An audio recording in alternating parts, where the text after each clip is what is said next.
There are reports that Brazil is not open to new countries joining BRICS. So far, Russia, India, China, Brazil and South Africa form part of the BRICS bloc. About 22 countries, we're told, have applied to join this group ahead of the summit, which will be held here in South Africa. Let's unpack this for you now with Thapelo Tselapedi, who's with Rhodes University, and now joins us for their thoughts on this. Thapelo, it's great to have you on the program. Thanks very much indeed for making time.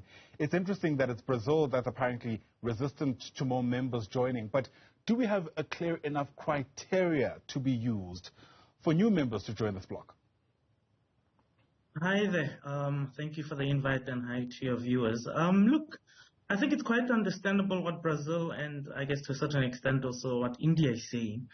It's important that there is criteria for membership to BRICS.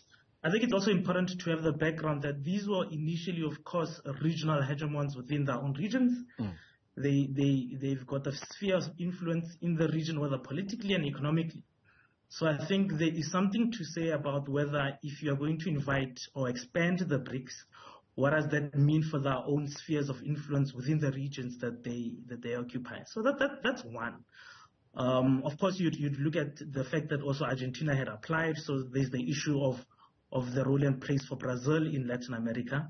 And of course, you look at the border disputes between China and India. And importantly, I think the developing power role of China, not only within BRICS, but within the developing world, which then has a lot to say about the type of economies that would form part of the BRICS and their relations with China. So I think that there's a whole lot of things that need to take place before the expansion discussion is a done deal. Yeah, especially because, I mean, each country is likely to pull in different directions because of their own interests. I mean, for one, China, for example, may look to increase its political clout because of the disputes with the U.S.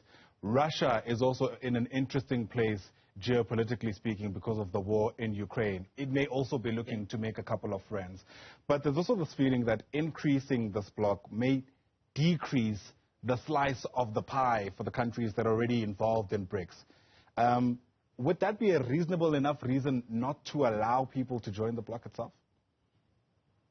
Look, I guess by slice of the pie, you can look at it in the sense that their own influence within the regions may wane with the increase or expansion of BRICS. So I think to that extent, that's understandable. Right. I mean, obviously, the G7 has not expanded as well. In the northern bloc that constitutes sort of the power political and economic of the Western European center. So that's not expanded. So I think there's something to say about the fact that perhaps looking at Brazil's argument, that given that G7 has also not expanded, why is that the case that you would need an expansion of BRICS? If anything, if you are going to invite one more member, I think it would be incumbent then to include a Middle Eastern power, just to make sure that there is that regional spread across the spheres of influence of those major players in their regions. Of course, one way and one of the reasons to do that is to be able to also have a check and balance over China, given that China already is a big role player across the world in developing countries specifically. You wouldn't want that many of the players who then form part of the expansion of BRICS are already countries that are beholden to China economically. So I think there's a lot to say about that, and I think it's quite important that before discussions about expansions play out at the summit, there has to be what should be the criteria. In any case, BRICS is not the United Nations, and I think any sort of expansion would obviously change the sort of objective of BRICS. So I think there's quite a lot of lengthy debate that needs to be had there. And it's worth going back to that objective, right? Why was BRICS put together? In many instances, people will tell you it's meant to be this alternative to any kind of regional alliance in the West. You know, it's the other bloc that's meant to take on the West, so to speak. But conversations about the expansion of BRICS are also not necessarily new. My understanding is that South Africa is a beneficiary of BRICS expanding. Yeah.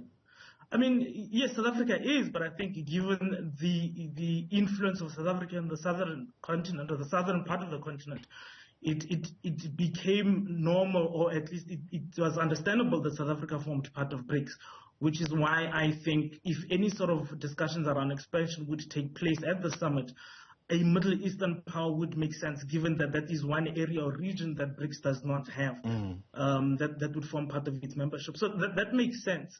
But to go back, yes, BRICS was formed obviously on the basis of part of the failures of the 2008 financial crisis, which really began from the United States and sort of polluted really the international sphere, particularly international financial institutions. But there's also the issue around democratic governance of global international institutions, such as the United Security Council, and what do we do with that? And I think what has been quite important for BRICS is that they've leveraged on the G20 to be able to coordinate a lot of debates around the economy and health and environmental concerns there. So to that extent, it would not be so much necessary to do the expansion, at least in the way that we've seen it, as opposed to perhaps including one other regional power that will be able to then have BRICS have representative of every region of the world. Yeah.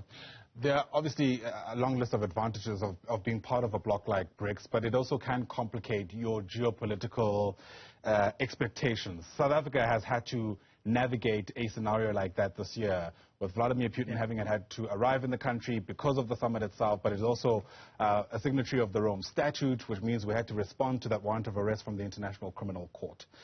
To what extent do you reckon that, bilateralism, generally speaking, is simply no longer what it used to be, or at least the story we've been sold about the benefits of bilateralism simply don't necessarily match up? Because there are people who looked at that moment and were critical of South Africa's decision not to, in fact, mediate around this differently. Are you talking about mediating around the Russia-Ukraine matter? Well, yeah, let me actually refine that question better. South Africa, in fact, there was an expectation that they'd be able to essentially respond to the ICC by making sure that if Putin does arrive in the country, he is arrested. The country, of course, South Africa that is, decided to go about things very differently. We're told there were behind-the-scenes discussions with Russia. And I wonder to what extent you reckon being part of BRICS was actually a disadvantage for a country which is now seen as having it fallen from grace in some regions because of its lack of will to actually go ahead with that around arresting Putin if he were to be in the country. Look, I'll try and answer you in the best way that I can. I think it's not a negative that South Africa is part of BRICS. I think it's a positive. That's one. South Africa is not a big player, at least in terms of its economic basis, comparative to the rest of the BRICS countries. That's true. And because of that, it has obviously needs to navigate its sort of Western relations, so European Union, together with the American market. So that's quite important for South Africa's economy.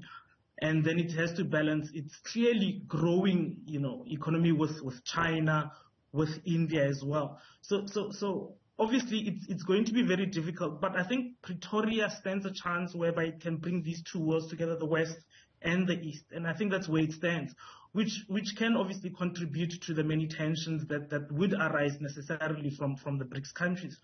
But my understanding of South Africa's relationship with Russia has always been predicated on a non-aligned position. It has not been in support of the war. It has declared the issue around that there must be peace. There must be a de-escalation of hostility among the two countries. There must be a recontinuation of agricultural agreements flowing from Ukraine. That's been my understanding, and South Africa is a signatory of the Rome Statute. And I think all of these things are part and parcel of being part of a community where you've made agreements with certain parties. I don't see that as a failure of bilateralism. I don't see that as perhaps a negative given our membership to BRICS.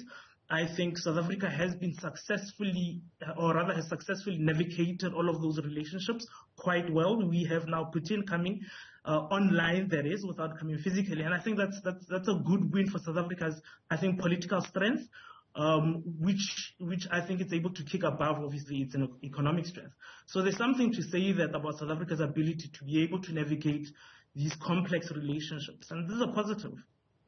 Crystal clear. Dr. Thapelo Tselapedi, it's been lovely speaking to you about this. Thanks very much indeed for making time.